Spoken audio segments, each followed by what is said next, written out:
వెంకటరామరెడ్డి గారు కూర్చోండి, మీరు కూర్చోండి, నేను చెప్తా, మీరు కూర్చోండి. వెంకటరామరెడ్డి గారు, రాకేష్ రెడ్డి గారు ప్లీజ్ కూర్చోండి, ప్లీజ్ ప్లీజ్ కూర్చోండి ప్లీజ్. ఈరోజు సభ ముఖ్యమంత్రి గారి ప్రకటన మీద నడుస్తున్నది ఒకటి. రెండు, మీకు ఏదైతే ప్రోటోకాల్ వయలేషన్ జరిగిందో దాని విషయంలోనే నిన్న సిఎస్ గారిని, సీనియర్ ఐఏఎస్ ఆఫీసర్లను అందరినీ పిలిచి మాట్లాడడం కూడా జరిగింది. తప్పకుండా దానికి తగ్గ రీతిలో ముఖ్యమంత్రి గారు కానీ ఎల్ఏ మినిస్టర్ గారు కానీ నాకు సూచనలు ఇచ్చిండ్రు. మీకు న్యాయం జరిగే విధంగా ఈ చైర్ ప్రయత్నం చేస్తుందని చెప్పేసి తెలియజేస్తున్నాను. మీరు ప్రతి విషయంలో ఈరోజు జరిగేది ఏదైతే ఉన్నదో ప్రత్యేకంగా ముఖ్యమంత్రి స్టేట్మెంట్ మీద ఏదన్నా మీకు క్లారిఫికేషన్స్ ఉంటే ఇవ్వండి, లేకపోతే వినండి దయచేసి ప్లీజ్ ప్లీజ్. వేముల వీరేశం గారు, గౌరవ సభ్యులు వేముల వీరేశం గారు. ధన్యవాదాలు అధ్యక్ష. ఈ చారిత్రాత్మకమైనటువంటి ఈ రోజులో గౌరవ మాతృమూర్తి సోనియా గాంధీ గారికి ఈ సభ తరపున జన్మదిన శుభాకాంక్షలు తెలియజేస్తున్నా అధ్యక్ష. అధ్యక్ష,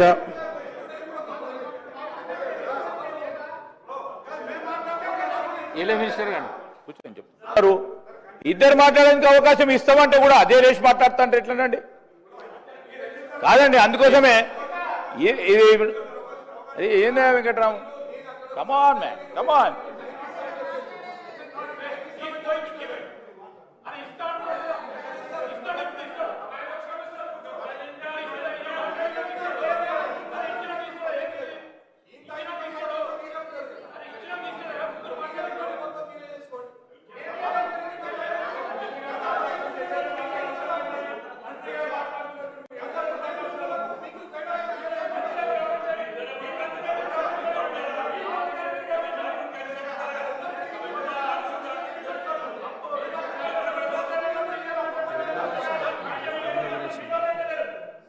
గౌరవ సభ్యులు వేముల వీరేశం గారు. అధ్యక్ష,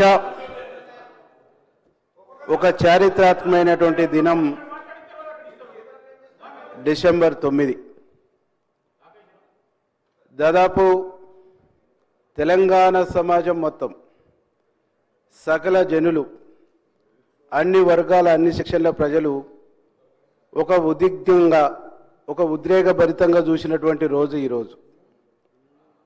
శ్రీమతి సోనియా గాంధీ గారు ఆనాటి హోమ్ మినిస్టర్ చిదంబరం గారిని ఒక స్టేట్మెంట్ ఇయ్యని పంపిస్తున్నటువంటి సందర్భంలో 4 కోట్ల మంది ప్రజలు సోనియా గాంధీ గారి నిర్ణయం, మాతృమూర్తిగా తెలంగాణలో విద్యార్థుల బలిదానాలు చూస్తున్నటువంటి తల్లిగా, ఒక త్యాగాల కుటుంబం నుంచి వచ్చినటువంటి, ఒక గాంధీ కుటుంబం నుంచి వచ్చినటువంటి తల్లిగా తెలంగాణ సమాజానికి ఏం సందేశం ఇస్తుంది, తెలంగాణ సమాజానికి ఏం భరోసా ఇస్తుందని చూసిన రోజు అధ్యక్ష ఈరోజు.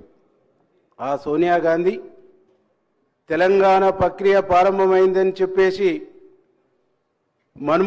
అప్పుడు మన్మోహన్ సింగ్ ప్రభుత్వం ద్వారా చెప్పగానే యావత్ తెలంగాణ సమాజం మొత్తం కూడా ఊపిరి పీల్చుకొని తల్లి సోనియా గాంధీ పట్ల, కాంగ్రెస్ పార్టీ పట్ల, కాంగ్రెస్ ప్రభుత్వం పట్ల తెలంగాణ సమాజానికి ఒక విశ్వాసం నింపిన రోజు అధ్యక్ష ఈరోజు. ఈ విశ్వాసం నింపినటువంటి ఈరోజు ఆ తదుపరి ప్రక్రియ 2014లో తెలంగాణ రాష్ట్రం ఏర్పడ్డ తర్వాత గౌరవ సోనియా గాంధీ గారి కలలు, సోనియా గాంధీ గారు ఆశించిన తెలంగాణ, సోనియా గాంధీ కలలు కన్న తెలంగాణ గడిచిన 10 సంవత్సరాల్లో విధ్వంసమవుతున్న తీరు చూసి నిజంగా సోనియా గాంధీ గారు ఎంతో బాధపడ్డారని చెప్పేసి ఈ సందర్భంగా నేను గుర్తు చేసుకుంటున్నా అధ్యక్ష. ఎందుకంటే తెలంగాణ గర్భశోకం చూసినటువంటి తల్లిగా, తెలంగాణ బిడ్డల యొక్క ప్రతిబింబమైనటువంటి తెలంగాణ తల్లి రూపకల్పన కూడా గడిచిన 10 సంవత్సరాల్లో జరగలేదు. గడిచిన 10 సంవత్సరాల్లో గడిచిన ప్రభుత్వం నిర్ణయం తీసుకోలేదంటే ఇంతకంటే దుర్మార్గం ఇంకొకటి ఉండదని చెప్పేసి ఈ సందర్భంగా నేను గుర్తు చేసుకుంటున్నా అధ్యక్ష ఈరోజు గౌరవ ముఖ్యమంత్రి గారు ఈ సభా వేదిక నుంచి ఈ రాష్ట్ర ప్రభుత్వం తెలంగాణ ప్రజల యొక్క ప్రతిబింబంగానే ఈరోజు తెలంగాణ తల్లి విగ్రహాన్ని ఏర్పాటు చేస్తూ ఉన్నాం. ఈరోజు తెలంగాణ తల్లి విగ్రహం తెలంగాణ తల్లి చేయి చూపియటం అంటేనే ఒక తల్లిగా అభయం ఇస్తున్నటువంటి అభయాన్ని ఇంకొక చేత్తో తెలంగాణ సంస్కృతి సాంప్రదాయమైనటువంటి మొక్కజొన్నలు అప్పుడు జొన్నలు సజ్జలు ఆ పంటలను గుర్తు చేసేటువంటి ఒక ప్రతిరూపం దాంట్లో ఉందని చెప్పేసి ముఖ్యమంత్రి గారు వివరిస్తుంటే నిజంగా ఈ సభలో ఇక్కడనే మా ఎన్ఎం సీనన్న గారు ఉన్నాడు, అక్కడనే చాలామంది మా పోచారం సీనన్న వీళ్ళందరూ కూడా ఉద్యమంలో అందరం పనిచేసినప్పుడు ఈ ప్రస్తావన అంతా ఉద్యమంలో ఉండే అధ్యక్ష. ఉద్యమ సందర్భంలో అప్పుడున్నటువంటి తెలంగాణ సాంప్రదాయ పంటలు ఆ పంటల ప్రతిరూపాలు కూడా ఉద్యమ సందర్భంగా మాట్లాడుతున్నప్పుడు విన్నాం అధ్యక్ష. అవన్నీ కూడా ఈరోజు తెలంగాణ తల్లి రూపకంగా తెలంగాణ చిహ్నంలో అవి ఉండటం అనేటువంటిది నిజంగా తెలంగాణ సమాజానికి ఒక గర్వకారణంగా తెలంగాణ సంస్కృతికి ఒక గర్వకారణంగా నేను భావిస్తా ఉన్నాను అధ్యక్ష. నేను నిన్న ఒక టీవీలో చూసిన అధ్యక్ష, ప్రధాన ప్రతిపక్షానికి సంబంధించినటువంటి ఒక శాసనసభ్యులు మాట్లాడుతూ ఉన్నారు. తల్లులంటే ప్రజలంటే కన్నీళ్లు కష్టాలతో ఉన్నటువంటి ప్రజలు మాసిన బట్టలతో ఉంటారు, ఏడుపు ముఖాలు ఉంటాయి, ఆ ప్రతిరూపం ఇక్కడ కనిపిస్తుందని చెప్పేసి వాళ్ళు ప్రస్తావిస్తుంటే చూసిన అధ్యక్ష. కానీ మాసిన బట్టల్ని పేదరికాన్ని తెలంగాణలో సమాజాన్ని అవమానించేటువంటి పద్ధతుల్లో వారు మాట్లాడుతుంటే నిజంగా నాకు బాధేసింది అధ్యక్ష.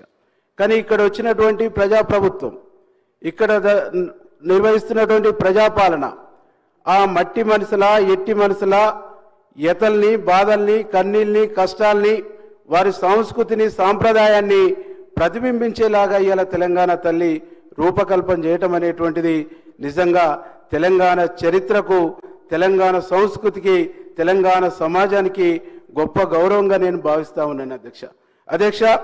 ఈరోజు ఈ ప్రభుత్వం మన ప్రభుత్వం తీసుకున్నటువంటి గొప్ప నిర్ణయం గొప్ప తెలంగాణ తల్లి విగ్రహ ఏర్పాటు కార్యక్రమం చాలా చారిత్రాత్మకమైంది. గడిచిన పాలకులు గడిచిన ప్రభుత్వాలు ఈ సంస్కృతిని సాంప్రదాయాన్ని విస్మరించిండ్రు, ఎవరు సలహాలు ఎవరు సూచనలు కూడా తీసుకోలేదు. మన ప్రభుత్వం అనేక మంది మేధావులతోని అనేక మంది విద్యావేత్తలతోని అనేక మంది ఉద్యమంలో పాల్గొన్నటువంటి ఉద్యమకారులతోని చర్చించి వారి అభిప్రాయాలు తీసుకొని వారి అభిప్రాయాలకు అనుగుణంగా తెలంగాణ తల్లి విగ్రహాన్ని ఏర్పాటు చేయటం అనేటువంటిది నేను మనస్ఫూర్తిగా స్వాగతిస్తూ ఇవాళ చరిత్రను ఎప్పుడైనా ప్రజలే నిర్మించుకుంటారు, ఈ ప్రభుత్వాన్ని కూడా ప్రజలే నిర్మించుకోరు. ప్రజలు నిర్మించుకున్న చరిత్ర ప్రజలు నిర్మిస్తారు కాబట్టి ప్రజలు నిర్మించుకున్న ప్రజలు ఏర్పాటు చేసుకున్న ప్రజాప్రభుత్వం ప్రజల మనోభావాలకు అనుగుణంగా తీసుకున్నటువంటి నిర్ణయాన్ని రూపకల్పన చేసినటువంటి ఈ తెలంగాణ తల్లి విగ్రహాన్ని మనస్ఫూర్తిగా నేను అభినందిస్తూ ప్రభుత్వాన్ని ఈ విగ్రహ ఏర్పాటును స్వాగతిస్తూ ప్రజలందరూ కూడా దీంట్లో పెద్ద ఎత్తున పాల్గొంటారని చెప్పేసి తెలియజేస్తూ నాకు ఈ అవకాశం ఇచ్చినందుకు ధన్యవాదాలు తెలియజేస్తున్నా.